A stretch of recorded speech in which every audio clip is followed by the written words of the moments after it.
Аз сөзбен айтқанда телевизор. Мен ол күні телевизор алдым. Қараңдар, әдемі. Бірақ ол кенеттен істемей қалды. Жақып көрдім, өшіріп жақтым, бірақ істемеді. Кейін не қыларымды білмедім. Ашуым шықты. Содан кейін телевизорды менен де жақсы білетін ремонтчиктерге, қазір телефонда болайын, ремонтчиктерге звондайын дедім. Телефонды алдым, звондадым, бірақ олар өзінің бос емес екендерін айтты.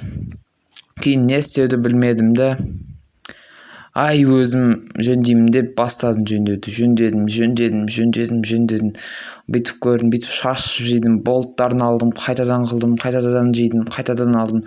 Содан кейін бұздым да, қолыма алып, шетелдермен сөйлестім, болмады, кетіп қалдым үйден. Біраз свежий воздух қылайын дедім де, біраз жүрдім. Кейін жақып көрдім, өшіріп көрдім. Оказывается, үйде свет жоқ екен. Аз сөзбен айтқанда телевизор.